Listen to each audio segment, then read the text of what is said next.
bom com você?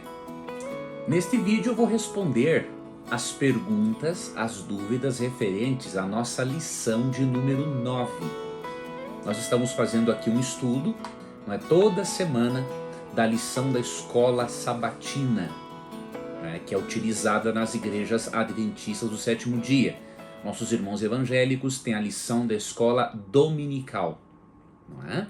E nossos irmãos católicos têm o catecismo, a catequese, tem outras formas de estudo. Então, todos são convidados a participarem desse estudo semanal que fazemos. Hoje, eu vou responder às perguntas dos alunos, algumas, né, das principais perguntas feitas pelos internautas que acompanharam a lição de número 9. E depois, eu gravarei e disponibilizarei a lição de número 10.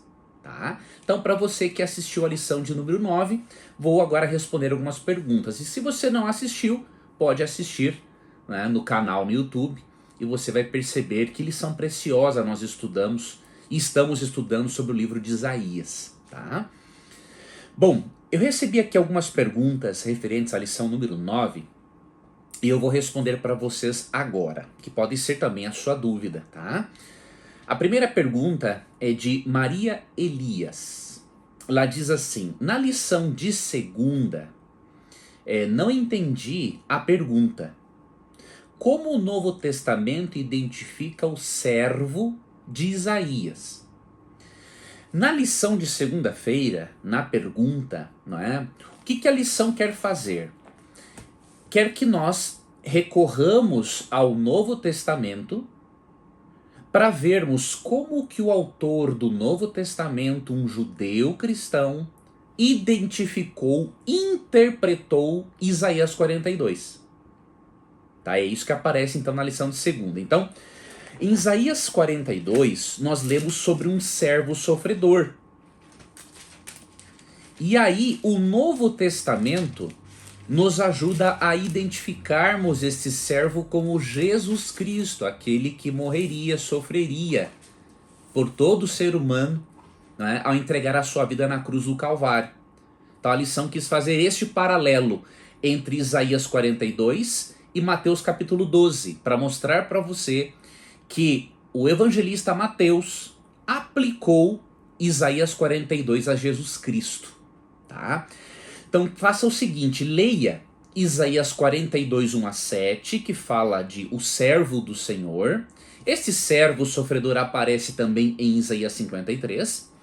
E depois de ler Isaías 42, 1 a 7, vá ao Novo Testamento, em Mateus 12, 15 a 21, e ali você verá que Mateus aplicou a Jesus o texto de Isaías 42. Então o que a lição quer dizer é que no Novo Testamento, para os autores do Novo Testamento, judeus cristãos, o servo sofredor é Jesus Cristo e mais ninguém. Tá bom? Então isso que a lição queria dizer, Maria. Outra pergunta que é a seguinte: professor, uma dúvida. Quando Judá foi invadida por Babilônia, Isaías foi junto ou já tinha morrido? Se já tinha morrido, tem uma ideia de quanto tempo teria isso? Eu fiz uma pesquisa para te dar uma resposta mais precisa, tá? E o que acontece? O livro de Isaías, ele foi escrito, né, entre 686 e 650 a.C. Alguns preferem dizer que ele foi escrito 7 séculos, mais ou menos, antes de Cristo, tá? Já a invasão babilônica, ela ocorreu em 538, né, depois de Cristo. Então é bem provável que Daniel, né, tenha escrito o seu livro em 539 depois de Cristo, mais ou menos, tá? Então o que acontece aqui? Eu já respondo a pergunta tanto da Natália Pinheiro, né, quanto da Dinalva Moraes, né, que na verdade Isaías ele não era contemporâneo de Daniel. os profetas contemporâneos a Daniel, né, na verdade a Isaías, são Amós, Oséias e Miqueias. Daniel veio depois. Então, se nós considerarmos, né, a data de 686 a.C., né, como o período em que o profeta Isaías escreveu seu livro, ou podemos considerar 7 séculos antes, e considerando que Israel, Jerusalém foi invadida por Babilônia em 539, então nós temos uma diferença aí de uns 147 anos. Tá? Então aproximadamente 150 anos. Então Daniel veio depois. Ele e Isaías não são contemporâneos. E como que foi a morte de Isaías? Várias tradições antigas creem que Isaías morreu no período, ele foi martirizado no período do reinado do rei Manassés. Alguns até creem, né, que Isaías foi cerrado ao meio. E isto ocorreu entre 697 e 642 a.C. Então, ou seja, foi bem antes, não é, de Israel, Jerusalém, ser invadida por Babilônia, pelo Império Babilônico, aproximadamente em 538 a.C. Tá bom? Aqui nós temos um comentário do João Cavaco, que é muito interessante, né? Ele diz assim: obrigado pela sua excelente e pedagógica lição, né? Foi com ela que me vieram as seguintes ideias espirituais que creio serem para a glória de Deus, né? Ao contrário do que se está à espera, o primeiro tema que Isaías apresenta é o serviço ou o trabalho. Parecendo que Isaías ia destacar algo de místico ou até de utópico, que se misturasse com uma constante paixão frenética sem fim, que fosse conjugada com uma apreciação gozosa, sádico-masoquista, com distopia para com os que não aceitassem a Deus. Eis que surge uma surpresa. A glória de Deus é também o trabalho, ou a função, ou o serviço, ou a ação, né? Então, realmente, entre os temas de Isaías, lógico que o principal, né, é o cativeiro do povo e o desejo de Deus de salvá-los apesar de seus pecados. Realmente, como diz aqui o irmão João, nós vemos no livro de Isaías, né, o trabalho cristão, o serviço, a função, a ação, não é? Então, obrigado, irmão, por seu comentário, né? Não vou lê-lo todo, né, mas foram considerações muito interessantes. O irmão é de Lisboa, Portugal. Uma outra pergunta Neide Peixer pergunta o seguinte: o que o Senhor Deus, né, quer dizer quando chama a nação de vermezinho em Isaías 41:14? Vamos ler aqui. Isaías 41:14 diz assim: não temas, ó vermezinho de Jacó, povozinho de Israel. Eu te ajudo, diz o Senhor. E o teu Redentor é o Santo de Israel. Por que ele é chamado de vermezinho? Porque na condição, não é, de escravos nas quais eles iriam ficar, né, eles seriam humildes, desprezados. Então Deus está realmente profetizando que eles seriam comparados a vermezinhos pelas outras nações, seriam desprezados e humilhados. Mas Deus diz assim, ó, não tema. Não temas, ó vermezinho de Jacó. Ou seja, mesmo que as pessoas te humilhem e te desprezem, não tema, porque eu estou com você. Tá bom? Eu posso perdoar você dos seus pecados e tirar você do cativeiro. Tá? Então é isso, Neide, que acontece. A Maria Aparecida, temos mais 2 perguntas e aí finalizamos esse vídeo, né, com respostas a dúvidas referentes à lição de número 9. A Maria Aparecida escreveu o seguinte: boa noite, professor Leandro Quadros, que o Senhor seja contigo e com a sua família. Muito obrigado. Sou a Cida da cidade de Ponto Novo, Bahia. A minha mãe e eu acompanhamos a lição da escola sabatina há muito tempo com você, desde que eu estava no rádio, né? Ela tem 91 anos de idade, olha que gracinha. Todos os dias ouvimos as suas explicações sobre a lição.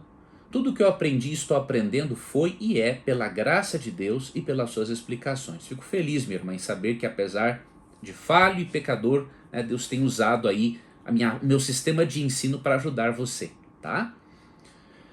A minha mãe até agora não entendeu por que Satanás se tornou o príncipe deste mundo. Gostaria que você, professor Leandro, explicasse, por favor, por que Satanás se tornou o príncipe deste mundo, já que a lição de hoje, que é de segunda-feira, comenta sobre o texto de João 12, 31 a 33. Tá?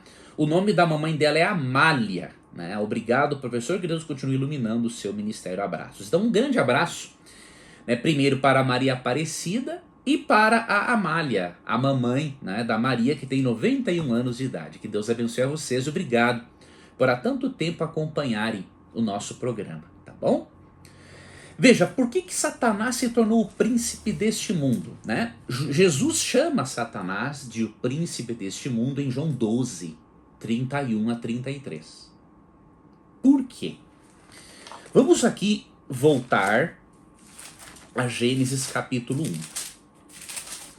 Em Gênesis capítulo 1, nós percebemos que os príncipes ou governantes originais do mundo foram Adão e Eva, não Satanás. Aqui lemos em Gênesis 1, 28 o seguinte: E Deus os abençoou e lhes disse: Sede fecundos, multiplicai-vos, enchei a terra e sujeitai-a.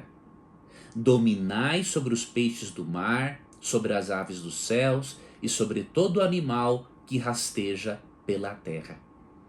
Então, quando Deus criou o planeta Terra, ele criou o planeta Terra para que Adão e Eva fossem os príncipes deste mundo. Deus incumbiu aos nossos primeiros pais de administrarem, cuidarem do planeta. Mas algo interrompeu este plano. Em Gênesis 3, quando Satanás fala por meio de uma serpente, usando-a como médium, e quando Adão e Eva aceitam as sugestões de Satanás e se rebelam contra Deus, eles perdem tanto o acesso direto a Deus, perdem a imortalidade e perdem o domínio do mundo. Então Satanás se torna o príncipe do mundo porque nossos primeiros pais, ao pecarem e ao se afiliarem a ele na rebelião contra Deus, eles acabaram cedendo este domínio a Satanás. Mas na cruz, Cristo acabou com o domínio de Satanás. Tanto que em Colossenses 2, que é um texto muito bonito, né, mostra que na cruz Deus expôs a vergonha pública tanto Satanás quanto os demônios que se rebelaram contra Deus e que o acompanharam nesta rebelião. Tá? Colossenses 2, 14 e 15 diz assim: Tendo cancelado o escrito de dívida que era contra nós e que constava de ordenanças, o qual nos era prejudicial, removeu inteiramente, encravando-o na cruz. O que é o escrito de dívida aqui? Né? Nós devíamos a nossa vida para Deus. Romanos 6,23 fala: o salário do pecado é a morte. Tá? Então a palavra escrito de dívida, a palavra grega quirógrafon, se refere a uma nota promissória. Então nós tínhamos um débito para com Deus, que era a nossa vida. Quando Cristo morre na cruz, ele pega esta nota promissória, rasga, e aí Satanás não tem mais o domínio sobre nós. E aí diz que o resultado disso foi o seguinte: despojando os principados e as potestades, publicamente os expôs ao desprezo, triunfando deles na cruz. Aqui ele usa a imagem, né, de um rei ou de um príncipe que, quando conquistava uma nação, ele ia à frente com seu exército e os vencidos iam atrás. Então, a partir desse momento que Cristo morre na cruz e ressuscita, ele expõe diante do universo quem é Satanás. Né? Eles conseguem perceber de uma forma mais clara a maldade dele e a justiça de Deus. E aí Satanás perde o domínio do mundo. Tá bom? Então espero ter ajudado você na sua dúvida. E a última pergunta do Rodrigo Marquevis, ou Marqueves, né? Ele fez um comentário que é o seguinte: o servo sofredor foi desprezado e rejeitado, né? Que o servo sofredor é Jesus Cristo. Mas quem intercedeu pelo povo foi o profeta Jeremias, em Jeremias 11, 16 a 19.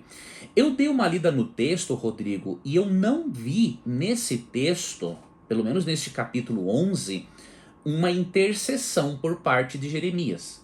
Mesmo que seja algo recorrente entre os profetas interceder pelo povo, né? Então você lê, por exemplo, Êxodo 32, 11 a 14 e depois dos versos 30 ao 35, que Moisés, como profeta, intercedeu pelo povo. Mas devemos lembrar de uma coisa: não só um profeta intercede pelo povo, né? O servo sofredor, que é Jesus, não é mostrado intercedendo pelo povo em Isaías 42 e em Isaías 43. Mas ele é demonstrado como intercedendo pelo ser humano, por exemplo, em 1 João 2,1. Né? Então ali diz, né, 1 Timóteo 2,5, né? Há um só mediador entre Deus e os homens, Cristo Jesus, homem. Então os autores do Novo Testamento, eles apresentam sim Jesus, o servo sofredor, como sendo também o nosso intercessor. Tá bom? Então estas foram as dúvidas referentes à nossa lição de número 9.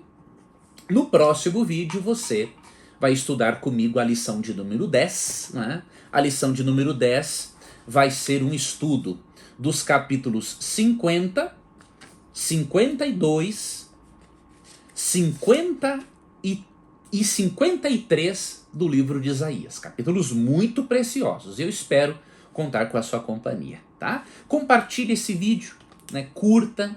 Lembre-se de você se inscrever no canal, ativar o sininho das notificações. Quando você faz isso, quando você compartilha o conteúdo, você está demonstrando para o Google, não é, que este material, este trabalho é relevante. Então faça isso. Será importante para que mais pessoas conheçam aquilo que você está conhecendo também. Que Deus guarde a você então, e até o nosso estudo da lição de número 10.